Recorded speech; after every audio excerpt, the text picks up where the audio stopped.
In my sector of career advising, there's a lot of talk about future-proof jobs. And that can be hard. We don't have a crystal ball to know what the future holds, right? But one factor that we do look at when we're trying to make educated guesses about future-proof jobs is employment opportunities. The field of aviation anticipates the need for 1.5 million new people working in this career cluster. Now, that goes well beyond being a pilot in the cockpit. It goes well beyond careers that require four-year degrees. I invited my friend René Banglesdorf onto the podcast to discuss all of the career possibilities, not all of them, but we're going to hit a lot of the career possibilities in aviation. René has worked in this field for over 20 years and brings fantastic insights. So let's dive right in about how to fly high into aviation careers.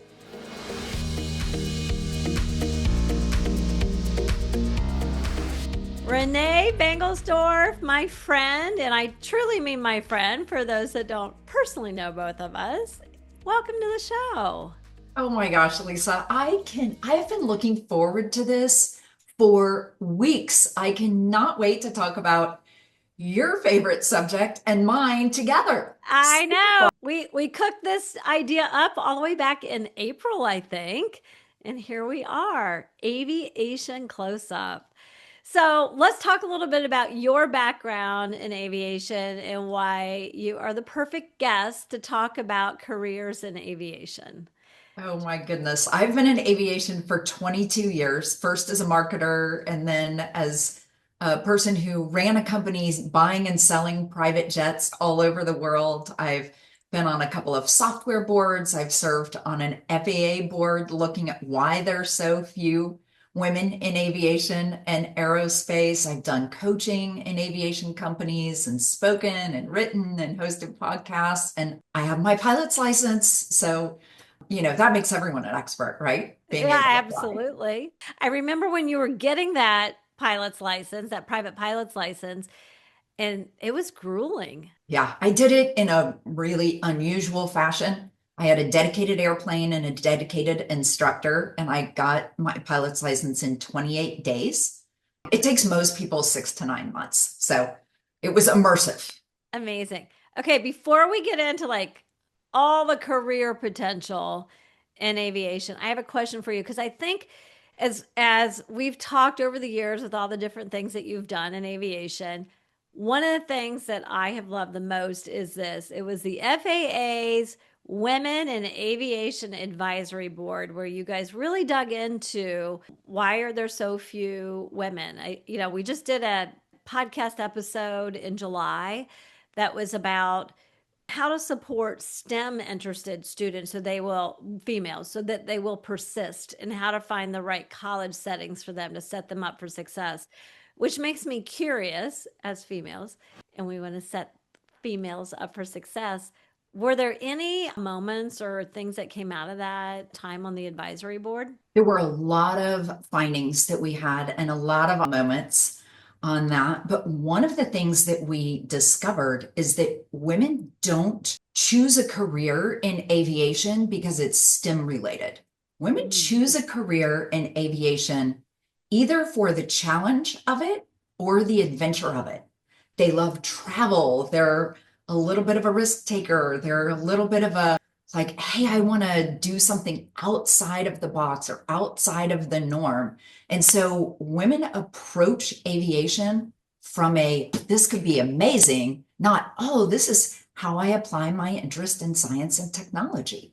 So that was one of the things, like we've been marketing it wrong for a really long time. That's so interesting. Okay, well that's just helpful for me as a career coach to know for when I'm curating those conversations and when I sense that a student that we're working with has that sense of adventure. So, I love it. Great.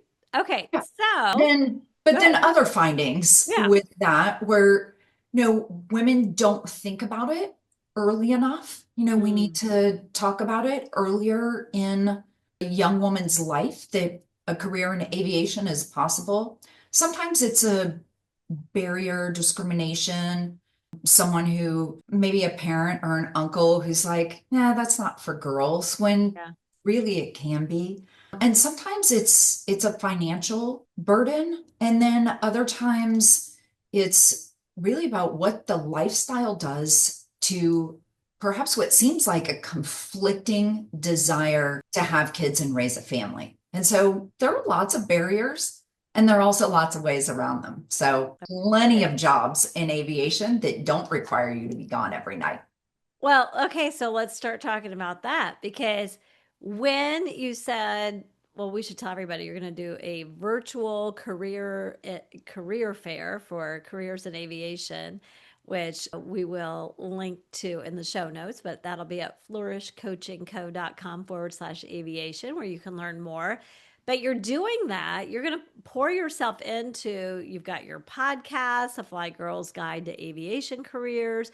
You're doing a career fair about aviation because, as you were explaining to me, this is ripe for opportunity for people who want really great careers because you've got some compelling stats. So, share with us like what's going to be happening in the next, I don't know, is it 5 years, 10 years in aviation that gives so much opportunity?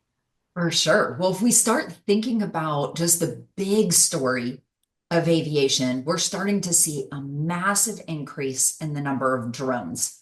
So these Mm. happen in the same airspace that airplanes are flying in. And we're also seeing a big growth in commercial space applications. In fact, we added a branch to the US military, the Space Force. So there are careers, lots of careers in aviation that are coming up, but just the demand for what we consider aviation, which is airplanes and helicopters, is growing tremendously. There are probably 30 or 40% more airplanes in the air today than there were 15 or 20 years ago. And that's continuing to increase, which means we need more pilots. We need more mechanics. We need more air traffic controllers. We need more engineers. We need more flight attendants. And the numbers that I'm seeing for the careers that are going to be needed to be added is 1.5 million in the next 10 years. But Well, then when you take into consideration the number of people that are retiring, it's staggering.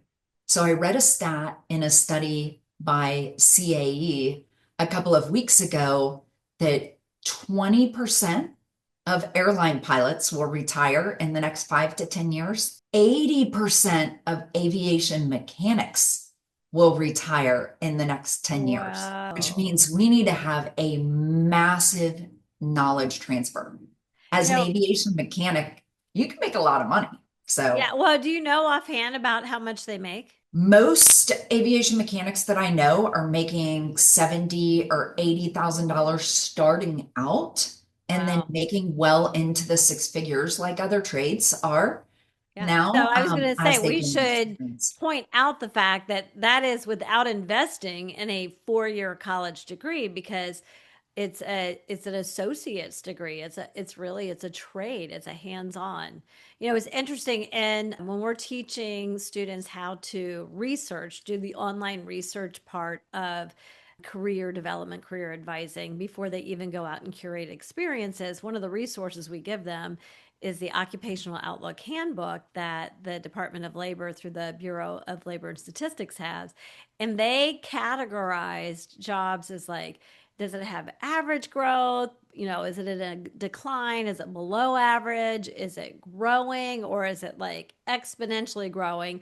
Clearly, this is a field that is exponential growth, which you don't want to always just go after the thing that's growing if it doesn't align and fit with who you are, but so many opportunities. So I love that. So, because of it sounds like emerging fields, growth, and retirement is why this kind of is poised to really open up. Right. And demand, increased demand for travel. I mean, I think more and more people are traveling. That's why airplanes are, or airlines are buying more airplanes. And it is a growing field in every capacity right now. So, would do you then place the drone work within like what you talk about as far as career fields in aviation? Does that I do. I mean, there are so many different things because we're seeing drones be used in some rural areas to deliver packages. One of my friends has been working on the patents and the legality for certification of that. And we're seeing Walmart deliver packages by drone. Eventually, we're going to see some passenger drone activity going on. And there's a lot to do with regulation and pioneering a new field there that's really exciting. And I think we're going to see a lot of additional jobs created out of that. And yes, I would include that because it operates in the same airspace and requires some of the same skills, which I think are really interesting and exciting. There's no way you can get bored in aviation. But I have a previous podcast episode that we'll put in the show notes because if somebody says, my kid wants to be a pilot and go get the 4-year degree on the professional pilot's license to do that pathway, we already did an episode on that. So that is episode 130. So flourishcoachingco.com/130. Penny Linsenmeyer, who's an independent educational consultant. She specializes in that pathway. That is, I think, what most people think about when they think about careers in aviation. So you mentioned some others. Let's kind of back up because one of the things Penny said, as in, for you, somebody who got your pilot's license, she said, make sure you've got the stomach for it. You made the point where like girls sometimes are missing out because they don't start the exploration side of it early enough. And she stressed early preparation, early exploration. And she just said, go up and do a flight in a small private plane to make sure you have the stomach for it, for sure. So if somebody's like, I'm obsessed with aviation and I did that test flight and I don't think I could do the actual be a pilot, fly a plane. Let's start talking about other jobs that would be in the aviation industry then. Oh my goodness, there's so many of them. So we'll start kind of around that. We've already mentioned an aircraft mechanic. And so Yep. you'd be around aircraft all of the time, sometimes working on the small ones, sometimes working on the really big stuff. I There, have a question, and I don't know if you know this part yet, but like if somebody says, oh, I think I might like the aviation mechanic piece. What I know there's a like here in Cincinnati at one of our regional campuses for the University of Cincinnati, they have a 2-year program to become an aviation mechanic. If would somebody always start out on a small plane and then like if they said, oh, I want to eventually work for, I don't know, Delta and, work on the jets, like is the educational pathway different or is it more about like getting work experience to if you aspire to something bigger? the educational pathway is the same because you have to be a certified aircraft mechanic. Okay. So it's an aviation and power plant. So you're looking at the same certification in order to be a mechanic. So everyone starts out in either a small airplane or a small helicopter with a single engine to get their pilot's license. Same thing, you're looking at basic aerodynamics when you're becoming a mechanic. So you kind of start in the same place, but then you Yeah. get hired on and are working on very different equipment over time. And in fact, one of the pathways, I'm a little bit embarrassed to say this, Lisa, but Disney hires a lot of aircraft mechanics because they have a great basis for understanding how rides work because they understand how I love airplanes work. that. So there are lots of different things you could do with it, right? But you start with the basics. How does an engine work? How Yeah. do avionics work? What's the electrical wiring that goes on with this? So very basic foundation That's for so interesting to me because I love looking at careers. When we teach researching careers, I always say like research the careers that you're interested in, but then do some research on the ones that are adjacent So that design of rides, like that's really neat. Okay, I like it. Okay, so we've got pilots, we've got mechanics. Let's keep Yes. going. Vital, absolutely vital to the national airspace system in the United States, which is by far the most used and sophisticated airspace system in the world, are air traffic controllers. Yeah. And they do everything from giving permission to land and spacing airplanes out to, as I experienced last week when I was flying, the air traffic controller said, "Hey, if you continue on the heading that you're on, you're going to hit some precipitation." And I was like, "Oh, what heading would you recommend so that I can get around that cell of weather?" So when there are big thunderstorm systems going on, they're redirecting traffic, if you will, Yeah. to keep the passengers in a comfortable environment when they're flying and to keep the airplane safe. So lots and lots of kudos to those air traffic controllers that keep us safe. But there are meteorologists that specialize in aviation, because they're looking not just at what's going on the ground, but what's going on at 50 or 80,000 feet that we need to know about to fly safely. There That's are, so I was going to say that's so interesting because I had a student that I was working with. He ended up going to Virginia Tech to study atmospheric science. And so many students, when they're thinking about what am I going to do for a career and they're thinking about like meteorology at all, they're just thinking about the person they see on TV, not everything that you're doing to study weather patterns and all of that. So I love like there's that adjacent space again, right? So maybe if you already were thinking about atmospheric science and then you could consider, okay, well, maybe air traffic control, because I erroneously would think like, oh yeah, they're just concerned about are these two planes going to hit each other? Do we have the airspace for that? Are we ready for them to land?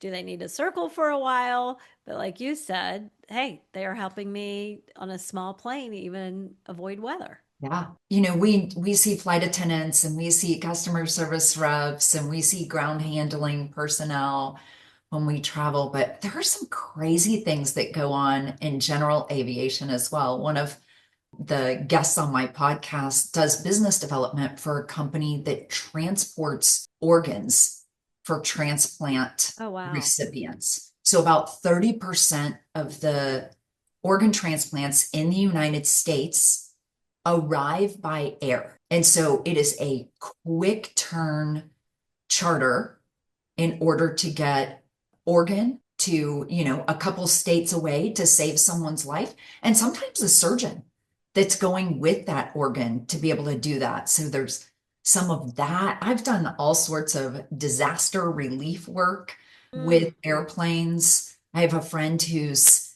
done some helicopter herding in South Africa. I think she's going to be on my podcast as well to kind of flush large game out Yeah. of the bush so that they can be tranquilized and moved to thin out a population in one game park to another one. There's just all sorts of really neat applications for aviation that we don't think about. So go back to the friend with the transplant. So what is her role? Like obviously there's the pilot of the helicopter or the plane and there's the team that flies with the organ and possibly the surgeon. So but what is she doing? So she's doing a number of things. One, she is signing up new aircraft to be on their charter certificate. She's helping to hire pilots who have the right personality to be doing that kind of work. And then they're overall looking at in their organization, their safety officer is doing something really different with the way that the airplane's operated because the equipment that goes on the airplane has certain requirements. So Mm. maybe the turns are a little bit less steep to Oh, keep that right. organ in exactly the right position that it needs to be kept in. Maybe they have to operate at a different temperature inside the aircraft. So Cat does business development, but then there's also a safety officer that's looking at the specific operations for that. What I love about that is I often get students, teens and early 20 somethings that we're working with and who have like a heart to know. I hear a lot with this generation about like, I want to know I'm having impact, positive impact. And that is the heartbeat of a lot of them, but they're like, I don't want to be a teacher. Like right away their mind goes to like social work or teaching or something like that. But I'm like, you could be, I've often said, you could be an accountant for a nonprofit. Like you're a math wizard and you enjoy accounting. But what if the work that you're doing, they need all those roles fulfilled? Can know like without the accountants, the American Heart Association can't go out and do the good work that they're doing. So I love this example. That's why I kind of hopped on that one when you introduced it, because I'm like, I think that this generation, I know I can from working with them and working with thousands of kiddos. And when I say kiddos, I mean teens and 20s. And so don't be offended if you're a kiddo listening to this. But if you're in that age group and you really have a heart to give back, it doesn't have to be in the way that we have it boxed in our mind. So we're thinking outside the box. And a great example of that is my daughter. She Yeah. got her pilot's license. She does not want to be an airline pilot. And the thing that she does with her pilot's license is she does ground school and operates a simulator for a specific type of airplane, training pilots every single day how to respond in emergencies. So she's increasing safety. She's making learning fun. She's helping people hone their skills so that they can be safer pilots. And she works with a lot of DPS agents here in the state of Texas. I probably shouldn't say this, but I think she's their favorite instructor because she jokes around with them. But they will take the simulator to pretty extreme conditions so that they know that they're flying safe when they're out doing rescues or out doing surveillance or doing whatever else they need to do in their line of work as first responders. So it's an impact that's maybe not direct, it's maybe not daily, but it's an impact on the overall safety of our national airspace system and the citizens that live in this country. I love that. It makes me think years ago, I think it was probably 2019. My husband and I were visiting. We had found his birth family, and I know you know a little bit about our story with that. And his uncle lives in Abilene, and his cousin is married to a former B-1 pilot. And we went in the simulator, and as somebody who would never have been like, "Ooh, I want to go into a simulator," it was the coolest thing. And right after my husband went subterranean and crashed the B-1 simulator and the computer needed to be reset, the real pilots were coming in for their training. And I was shocked by the fact our cousin's husband told us those pilots do 100 classroom hours before they can ever step into the simulator. And then they do another 100 hours in the simulator. So this is not for the faint of heart. I mean, we're not just talking about like, oh, this is like video games, go play fun, even with like what your daughter's doing. I know they're not B1s, but it's serious work. It is. And we see the news stories about airplanes that crash and it's heart-wrenching, but the reason that they're news stories is because it so rarely happens. And it's really interesting to look at aviation as a career because safety is so important in the culture of every single company that I've been around and the amount of training that goes into making sure that people know what they're doing. Flight attendant training is pretty intense. Pilot training is intense. Mechanic training is intense.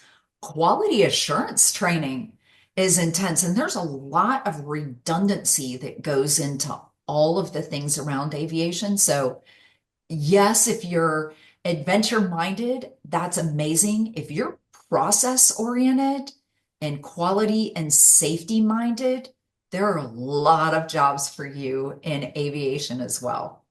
So it makes me wonder when you say that there's this attention to detail. There is, I mean, it sounds like there's some rote stuff as well. we've talked a lot about opportunities, and I love that we've hit some really different aviation fields that I would not have thought of, which I'm going to go to your virtual career fair when you have it. I hope I can go. And so we've talked about like who it might be a fit for and why there's great opportunity. When you think about aviation careers, is there a personality style or something that you think about, or maybe even limitations where you're like it may not be a fit for you if is there anything that comes to mind when I kind of tee that up? One of the things that I notice about people who are successful in aviation is that they're passionate about it. So I would say if you're a person that wants something that you can be all in with, that you can get passionate about, that you can find your stride in, that you can grow and accelerate in, great choice. If you're a person who just wants to show up, punch your time clock, do your job, collect your paycheck, and go home, you're probably not going to enjoy aviation because there are going to be a lot of people around you who are pretty giddy about airplanes and the things that aviation provides. Yeah, it's interesting you share that because I've got a nephew. I recently visited him in Atlanta, and he works on more of the data side of the railroad system. And he works for, I don't have permission to say it, so he works for a major railroad organization. And he's like, "Oh my gosh, there's people have so much passion around this." And we were talking about that. And so it's not just with aviation, there are other niches where that's extremely true. And there's no shame in there are people who literally they want such an extreme work life balance that is 9 to 5 in and out, not do like if you know that about yourself, that's good to know. Okay, so here's another question then. What if you've never been exposed? You've got, or maybe a parent's listening to this and they have a teen and they're like, how could I expose? Would be an easy way to expose my kiddo to aviation to see if they potentially could develop passion? Because I don't necessarily believe that we're just born with all of our passions. I think passions shift over time. I think passion improves when proficiency improves in an area. So, what are some early ways to maybe see, like, could my kiddo catch that bug for aviation? Well, from a flying perspective, there's an amazing association, EAA, which is Experimental Aircraft Association, and don't let that scare you because they do a lot of great work and they have a program called the Young Eagles program. Hmm. And this program, and there are thousands of airports around the country, only about 500 of them you'll find on Expedia having commercial service, but there are 9,000 airports in the United States with a paved runway where you could likely go take a discovery flight. So look for those airports. Young Eagles does a lot of this, but any school does discovery flights, and that's what it's called. Typically $100 or $150, and you'll go up in the airplane. You could probably go with your child in the airplane. It'll be a little four-seater airplane and actually see what it's like to be in the airplane and flying the airplane. And there's no age limit for that. You can do those really young.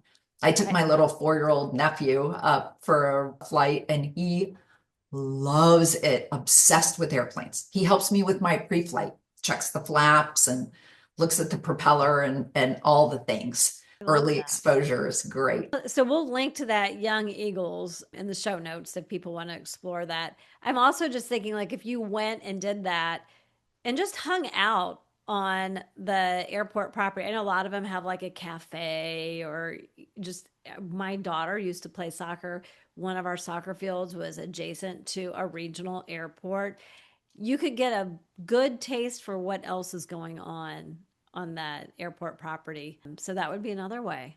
That's great. Absolutely. And a lot of aviators are pretty passionate about aviation and they love sharing that with young people. So That's super fun. A lot of times in the summer, there are also fly-ins at those local airports. And so I've been at a fly-in and I've let kids climb in my airplane and take pictures and I've answered questions. And I'm not even trying to get them enrolled in a school. I just like answering questions about flying. So looking for fly-ins at those local small airports is another great way to get around airplanes Yep. and ask questions.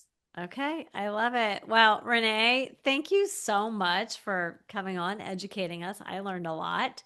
And we are going to highlight your new podcast. And so, Fly Girls Guide to Aviation Careers are flourishcoachingco.com/aviation. We'll go to your podcast before and after your career fair, but we will absolutely redirect it to the career fair when registration is open. So, Renee, thanks so Awesome. much. Thanks so much, Lisa. And that career fair will be free and it'll be virtual, so anyone can come to that. Thanks so much for When location, not a problem. absolutely. Thanks, Lisa. Thanks, Renee.